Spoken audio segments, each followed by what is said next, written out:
جب تک کہ وحی الہی نہ آ جائے. یعنی رسول اپنی زبان اپنی مرضی سے نہیں چلاتے, خدا کی مرضی سے چلاتے ہیں.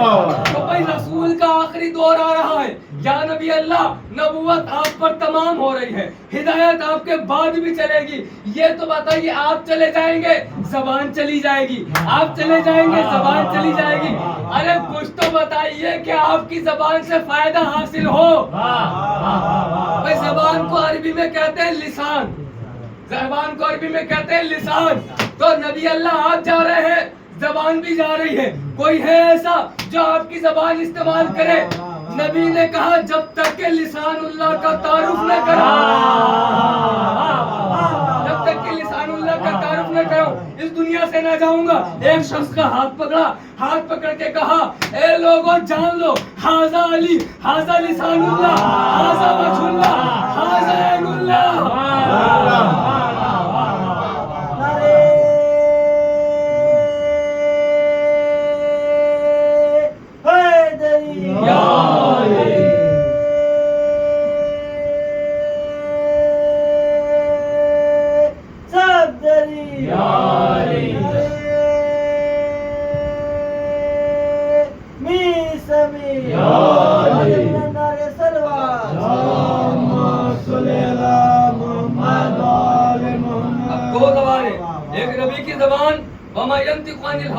کچھ بولے گا ہی نہیں. ایک علی کی زبان جو لسان اللہ ہے, وہ اللہ کی زبان ہے. سنیے گا, زبان کو روکیں گے زبان پھر آئے گی.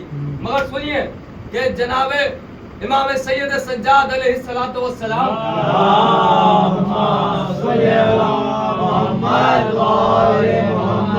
آپ نے ارشاد فرمایا کہ انسان کے لیے کل خیر, ساری کی ساری خیر یہ ہے کہ وہ اپنے آپ کو گناہوں سے بچا لے.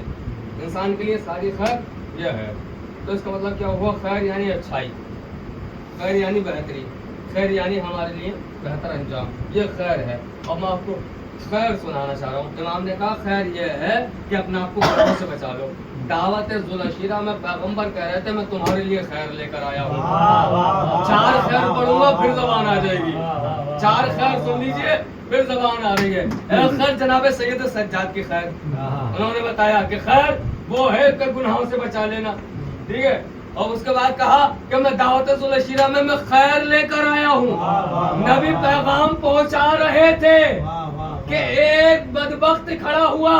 ابو طالب نے کھڑے ہو کے کہا خاموش, تیری خیر نہیں, خاموش تیری خیر نہیں, خاموش تیری خیر نہیں. یہ ہو گئی 3 خیر. ایک سید سجاد کی خیر, ایک نبی کی ذوالعشیرہ والی خیر, ایک ابو طالب والی خیر. لوگ چادر میں 6 لوگ جمع ہیں, چادر میں 6 لوگ جمع ہیں. سلمہ آگے بڑھی, کہا کیا مجھے اجازت ہے؟ آواز آئی آپ وہی رہے, آپ خیر پر ہیں, آپ وہی رہے, آپ خیر پر ہیں, آپ وہی رہے, آپ خیر پر ہیں. پتہ چلا جو دین پہ عمل کرے وہ خیر پر, جو دین لے کر آئے وہ خیر ہوتا ہے, وہ خیر ہوتا ہے. تو دعوت ذوالعشیرہ میں کہا گیا تیری خیر نہیں. اگر کچھ بھی بول گیا تیری خیر نہیں. بہت سخت موضوع ہے جو میں آسان زبان میں سوچ رہا ہوں کہ آپ تک پہنچاؤں. کہ تیری خیر نہیں. کیا ہوا؟ کون ہے جو میری مدد کرے گا؟ کون کھڑا ہوتا تھا بار بار؟ وہی جو ہر جگہ کھڑا ہوتا تھا, وہی جو ہر جگہ کہتا تھا انا انا انا, جو ہر جگہ کہتا تھا میں حاضر ہوں, میں حاضر ہوں, میں حاضر ہوں. ایک بار نہیں 3 بار کھڑا ہوا. وہ بچہ کھڑا ہوا جس کو بچہ کہا جاتا ہے. یہ بھی سن لیجیے گا, زبان پہ آ رہا ہوں میں پھر سے. بچہ کہا جاتا ہے. تو پیغمبر اسلام نے کیا کہا؟ میرے خلیفہ بھی تم, میرے وصی بھی تم, میرے وزیر بھی تم, میرے جانشین بھی تم. ایک بات بتائیے, بہت آسانی سے پڑھ دوں. آپ نے کہا مولانا کل مجلس ہے. میں نے کہا ہے؟ میں آپ کسی کے گھر پر ہے, ممدو بھائی کے گھر پر ہے. ممدو بھائی نے ان سے کہا کہ کل مجلس ہے. میں نے کہا ٹھیک ہے. اب یہ بتائیے ممدو بھائی جو تبرک بانٹیں گے وہ آج بانٹیں گے یا کل بانٹیں گے؟ کل بانٹیں گے نا, آج تو نہیں بانٹیں گے. مجلس کل ہے تو تبرک بھی کل بانٹے گا. وعدہ ہوا ہے, عمل کل ہوگا. علی نے کیا کہا؟ مدد کروں گا. علی نے کہا مدد کروں گا. علی نے کہا میں مدد کروں گا, میں مدد کروں گا. بھائی پوچھئے نبی اللہ سے, زبان پھر آ گئی. نبی اللہ سے پوچھئے یا نبی اللہ, علی نے مدد کا وعدہ کیا ہے, ابھی مدد شروع بھی نہیں کی ہے, ابھی مدد کی نہیں ہے. بھائی آپ کہیں میں تم کو خلیفہ بناؤں گا, میں تم کو وزیر بناؤں گا, میں تم کا جانشین بناؤں گا. آپ نے یوں کیوں کہا کہ تم خلیفہ بن گئے, تم جانشین بن گئے, تم میرے وزیر بن گئے؟ آواز ہے بے شک وعدہ آج ہوا ہے, عمل کل سے ہوگا, مگر یاد رکھو یہ کسی جھوٹے کی زبان نہیں ہے, ایک سچے کی زبان ہے. یہ ایک سچے کی زبان ہے. بس میں مجلس کو تمام کرنے کی کوشش کر رہا ہوں. یہ ایک سچے کی زبان ہے. تو خیر زبان یہ ساری چیزیں کہا بھائی زبان کے نیچے انسان چھپا ہوا ہے, جیسا بولے گا. اب پیغمبر اسلام کو ماننے والے ہو تو زبانوں پر کنٹرول کرو, ہے نا, ہر کسی کو گالی نہ دو. پیغمبر اسلام کے ماننے والے ہو تو ہر کسی کو تم غلط الفاظ کے ساتھ یاد نہ کرو, یہ بہت تمہارے لیے غلط ہے. کہ تم پیغمبر اسلام کے بھی ہو, ہم ماننے والے بھی ہیں, اور ہماری زبان پہ نبی کے نام سے زیادہ ہماری زبان پہ الٹی سیدھی باتیں رہتی ہیں. یا حسین کہنے کے بجائے ہم دوسرے جھگڑوں میں الجھ رہے ہیں. بھائی توجہ رکھیے, میں ایک جملہ کہہ دوں, شیطان نے یہ نہیں کہا تھا کہ میں جا کر وہاں بہکاؤں گا جہاں شراب پی جا رہی ہے. تو کام چل رہا ہے, تو کام چل رہا ہے. اس نے کہا صراط مستقیم پر. علی کہہ رہے ہیں میں صراط مستقیم, حسین صراط مستقیم, یعنی مجلس سے حسین صراط مستقیم. اب یہاں نہ بہکائے گا تو کہاں بہکائے گا؟ بھائی کبھی افطاری پہ جھگڑا ہو رہا ہے, کبھی تبرکات پہ جھگڑا ہو رہا ہے.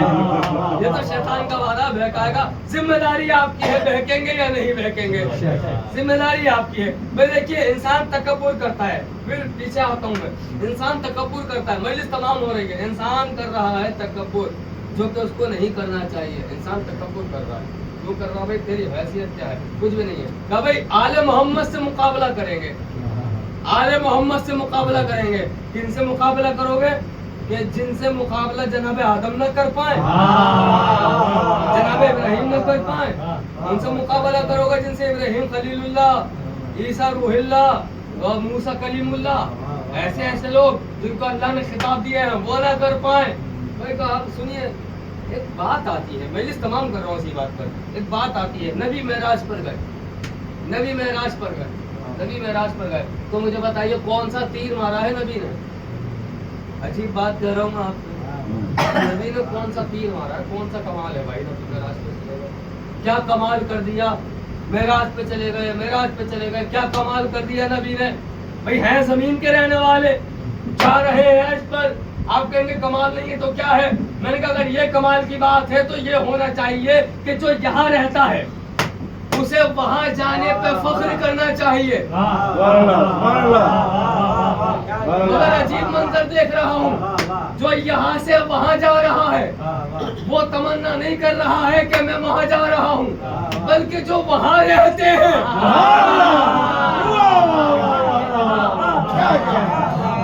کیا کمال کر دیا, کیا کمال کر دیا. بھائی یہاں رہنے والا معراج پہ جا رہا ہے, کیا کمال کر دیا. وہاں رہنے والے تڑپ رہے ہیں, جبریل کہہ رہا در زہرا پہ جانے دے, رضوان کہہ رہا در زہرا پہ جانے دے, ستارہ کہہ رہا در زہرا پہ جانے دے, قرآن کہہ رہا محمد کے سینے پہ جانے دے. کیا کمال ہوا. جب کوئی کمال نہیں ہے تو گئے کیوں, کرنے کیا گئے تھے؟ کہ کچھ لینے گئے تھے. آل محمد سے مقابلہ کرو گے, مجلس تمام ہو رہی ہے, کچھ لینے گئے تھے. کیا لینے گئے تھے؟ جناب آدم کو کہاں بنایا گیا؟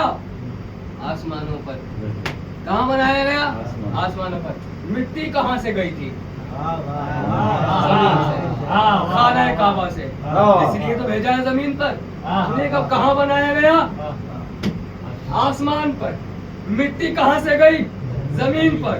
زہرا کو کہاں اتارا گیا؟ زمین پر. اور نور کہاں رکھا گیا؟ آسمان پر. بہت آسانی سے آپ نے جملہ سنا ہے, مگر میری محنت ضائع نہ ہو, سنیے گا. بھائی آدم وہ ہے جو آسمان پہ بنائے جائے مگر مٹی کے لیے زمین پہ آنا پڑے. زہرا وہ ہے جن کو زمین پہ بھیجا جائے اور ان کا نور عرش پہ رکھا جائے, ان کا نور عرش پہ رکھا جائے. ایک فرق بتا دوں, آدم بھی جناب زہرا کا مقابلہ نہیں کر سکتے. اللہ خود نہیں آیا آدم کے لیے مٹی لینے, فرشتے کو بھیجا, فرشتے کو بھیجا. تو مٹی لینے کون آیا؟ فرشتہ آیا. اب اگر زہرا کا نور لینے کوئی فرشتہ جاتا تو کیا رہ جاتا؟ آواز آئی نہیں؟ محمد نہیں، آدم کے لیے فرشتوں کو بھیجوں گا، زہرا کے لیے تمہیں آنا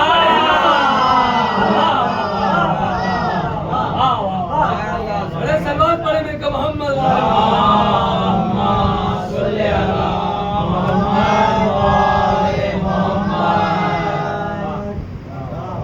آدم وہ ہے جن کے لیے فرشتوں کو کہا جائے، زہرا وہ ہیں جن کے لیے خود محمد کو بلایا جائے۔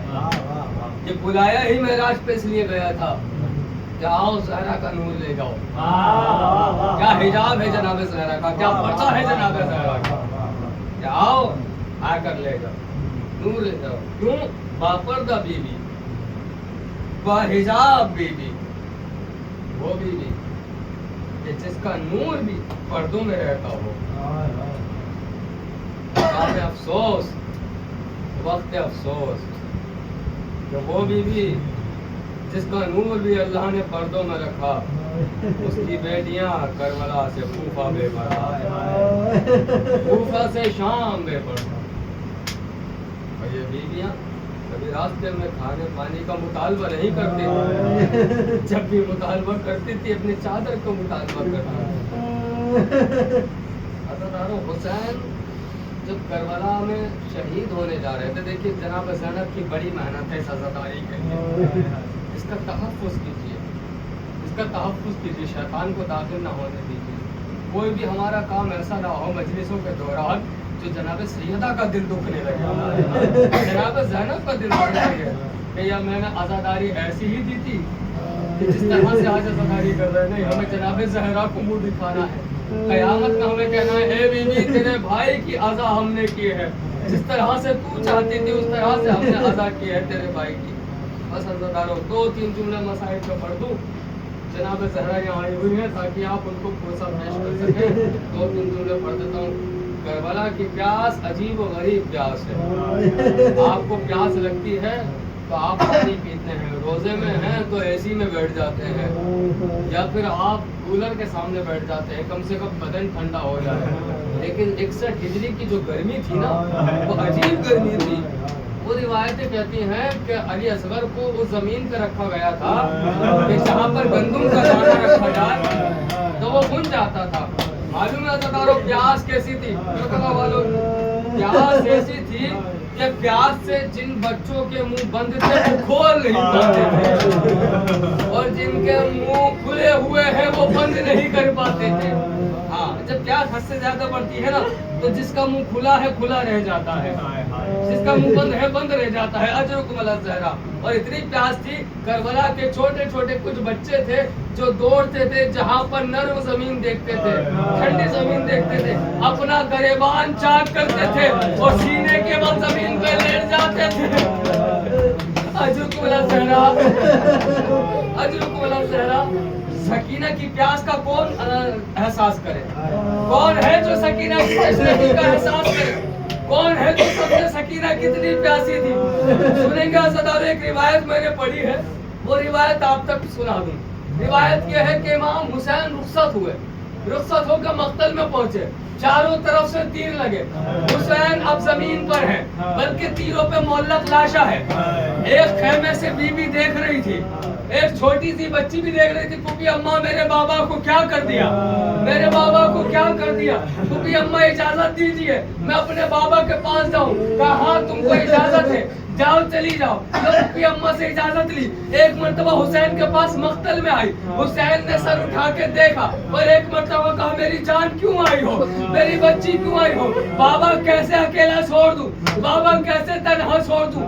ابھی حسین اور سکینہ بات کر رہے ہیں، ابھی سر و تن میں جدائی نہیں ہوئی ہے، ابھی حسین کا سر کٹا نہیں ہے۔ شمر ملعون آگے بڑھا، حسین سے پوچھا یہ بچی کون ہے؟ حسین نے آواز دی کہ ایسے مشکل وقت میں ایک باپ کے پاس اولاد کے علاوہ کوئی آ سکتا ہے، اولاد کے علاوہ کوئی آ سکتا ہے۔ شمر نے کہا اے حسین اس بچی کو واپس بھیجتے ہو یا میں اسے واپس بھیجوں؟ آواز دی سکینہ خیموں میں واپس جاؤ، سکینہ واپس جاؤ۔ ورنہ اس کا طریقہ الگ ہے. ارے یہ تماچا مارے گا. اے مولا حسین آج آپ نے شمر سے بچا لیا. ارے کل کو کون بچائے گا؟ ہر موڑ پہ سکینہ تماچے کھائے گی. ہر گلی میں سکینہ تماچے کھائے گی. سکینہ کے رخسار نیلے, سکینہ کے کان زخمی, رو رو کے پکارے گی اے بابا. وہ بالیاں چھین لی گئی جو عید پر آپ نے دی تھی. آؤ بابا میرے رخسار دیکھو. آؤ بابا میرے پھٹے ہوئے کان دیکھو. آؤ بابا میرا جلا ہوا دامن دیکھو.